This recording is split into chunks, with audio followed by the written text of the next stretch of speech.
Bonjour à toutes et à tous, j'espère que vous allez bien. On se retrouve directement aujourd'hui pour notre édition du mardi 4 mai de notre émission F News Actu.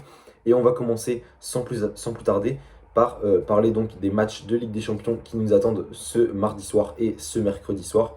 Avant de commencer très rapidement, je tiens à m'excuser parce que peut-être que cette vidéo va sortir pendant le match. Donc voilà, peut-être que pour les pronostics ce sera un peu tard. Mais voilà, j'ai pas eu le temps de la faire avant. Donc je suis obligé de la sortir peut-être un peu tard. Du coup voilà, je tiens à m'excuser. En tout cas, ce sera une vidéo vraiment très rapide où on va juste parler de la Ligue des Champions. Et bien sûr, on débriefera tout ça vendredi. Alors, on va commencer sans plus tarder par le match entre Manchester et le Paris Saint-Germain. Match vraiment très important pour les Parisiens parce que peut-être qu'ils vont louper le titre à pas grand-chose.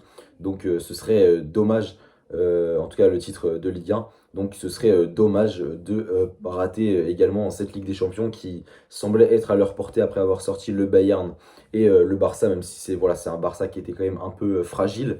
En tout cas, ce Manchester City, c'est très très solide. On l'a vu notamment en Première Ligue. En Première Ligue, ça cartonne plutôt bien. En Ligue des Champions, c'était aussi costaud.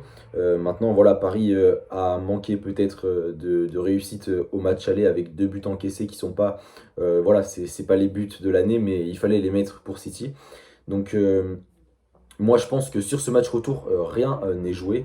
Je pense vraiment que Paris a toutes ses chances de l'emporter, même si, voilà, on dit que Paris part en désavantage forcément, parce que City l'a emporté à l'extérieur en mettant 2 buts. Voilà, donc c'est quand même une bonne affaire pour City, hein, on va pas se mentir.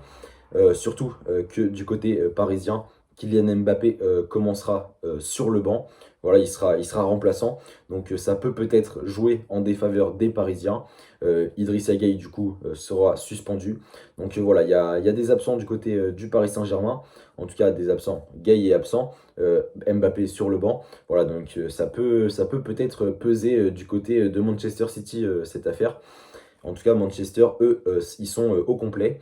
Et donc, moi, je vais vous donner mon pronostic, bien sûr, sur le match. Je pense que Paris va se qualifier. Voilà, donc je pense que Paris va se qualifier, va aller en finale de cette Ligue des Champions. Et pour ce faire, je pense qu'ils devront dans tous les cas gagner. Donc, victoire de Paris et qualification des Parisiens ce soir contre Manchester City. On passe maintenant au match de demain. Chelsea qui reçoit le Real Madrid. C'était un match vraiment très intéressant, le match aller, malgré le score qui était seulement de 1 partout. Voilà, c'était un match vraiment très plaisant à regarder. Et donc cette fois-ci, je pense que ça va être vraiment compliqué pour le Real Madrid parce que certes, il retrouve Sergio Ramos, voilà, qui fait plus partie de la liste des blessés, alors qu'il y a encore Carvajal et Lucas Vasquez. Voilà, du côté des blessés. Et bientôt, attention, parce que voilà, Raphaël Varane, il était incertain, il était touché, donc on va voir si demain, pardon, il sera aligné en tant que peut-être remplaçant, peut-être titulaire ou peut-être qu'il sera pas là du coup blessé. Donc on verra bien, mais en tout cas voilà, attention du côté du Real Madrid parce que ils ont fait un partout chez eux. Donc je pense que ce match retour est abordé favorablement du côté de Chelsea. Voilà, je pense que Chelsea part vraiment avec un avantage. Du côté de Chelsea, il n'y a pas d'absent. Il y a Kovacic qui est un petit peu incertain. Mais voilà, je pense que ça devrait pas. Je pense que Kovacic, ça devrait pas peser énormément sur le match. Voilà, quand on voit qu'on a une paire au milieu de terrain, Kanté, Jorginho, avec Mason Mount devant eux, je pense que ça peut très très bien faire l'affaire sans Kovacic. Alors que du côté du Real Madrid, certes on a Militao, certes on a Nacho, mais je pense que Varane c'est quand même un élément clé de cette défense. Donc c'est peut-être un peu plus compliqué du côté du Real Madrid. Et donc pour ce match retour, je vois une victoire de Chelsea et une qualification des Blues. En tout cas, je pense que le Real, ça va vraiment être très très compliqué. Bien sûr, je sais que quand je fais un pronostic, il se passe exactement le contraire. Voilà, donc désolé à vous, mes amis parisiens, si vous perdez à cause de mon pronostic. Mais bon, voilà, je dis seulement ce que je pense, je dis ce que je prévois. Et donc, on verra bien ce qui va se passer.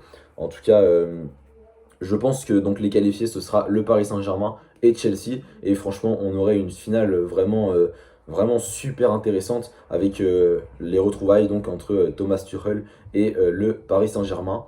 En tout cas, c'est tout pour moi. Voilà, je vous l'avais dit, c'était une vidéo vraiment très très courte, juste pour parler de ces deux matchs-là. Donc voilà, j'espère que ça vous a plu. On se retrouvera vendredi pour débriefer tout ça. Bien sûr, on débriefera également la Ligue Europa et on parlera des matchs du week-end. Donc vendredi, vidéo un petit peu plus longue. Euh, et donc moi, je vous souhaite une bonne soirée. Essayez de rester informé et de vous tenir au courant, bien évidemment.